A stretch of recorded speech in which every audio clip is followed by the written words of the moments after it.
Paul McCartney, ladies and gentlemen.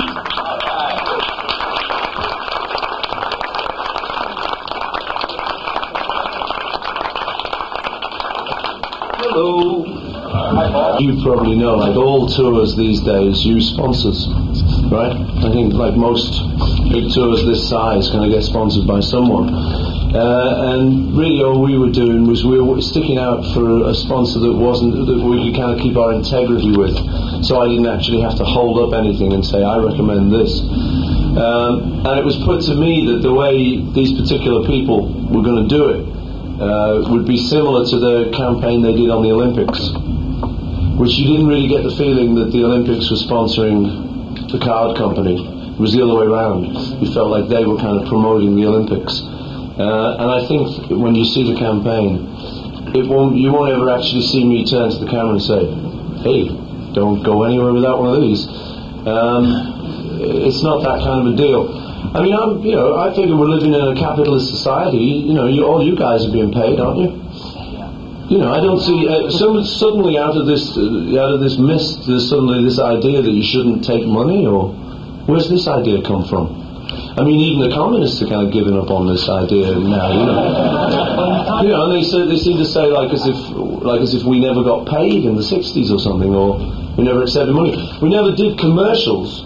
And this is not me really doing a commercial. This is a commercial about the tour with these people, and they're underwriting the travel expenses. I personally don't see anything wrong with it. I don't see anything wrong in even the Stones deal, which people think is a real sellout, or the Who. I wouldn't personally do one of those beer commercials and stuff because I'm not really into commercials. But I think on a tour of this size, I think it's allowed in our society to accept money. Is that going to be seen as bad?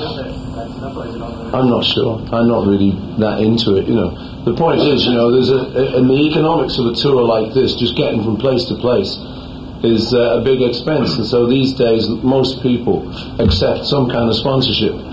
So we held out from all the obvious ones, and we've gone with this one, which is, I think, when you see the actual commercials, you'll agree there's no real sellout. Do you still feel strongly against using your music in other commercials for other products?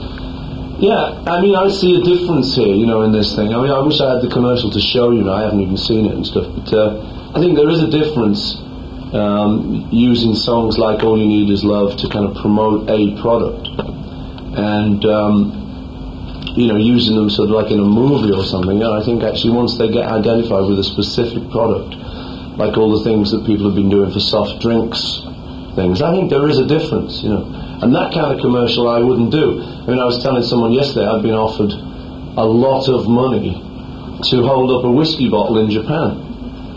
That I don't want to do though, because that is like what I'd call a commercial. But I think if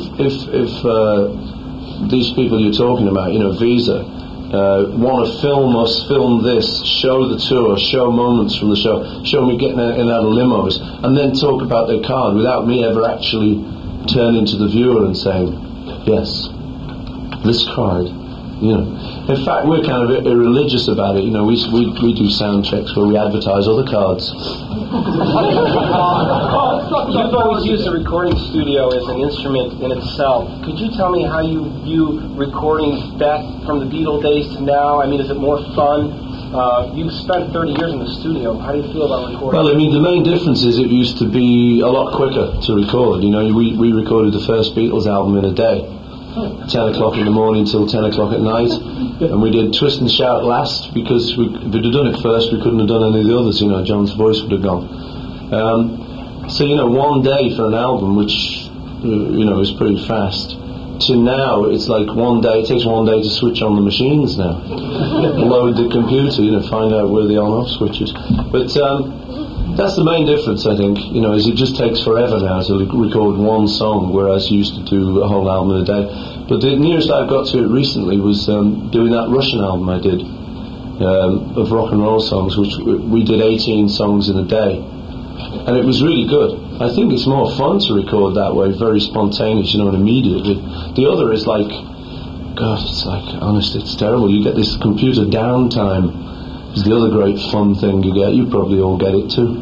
It's like take 5 hours, guys, we're just going to fix the computer, which was introduced to make things cheaper and quicker.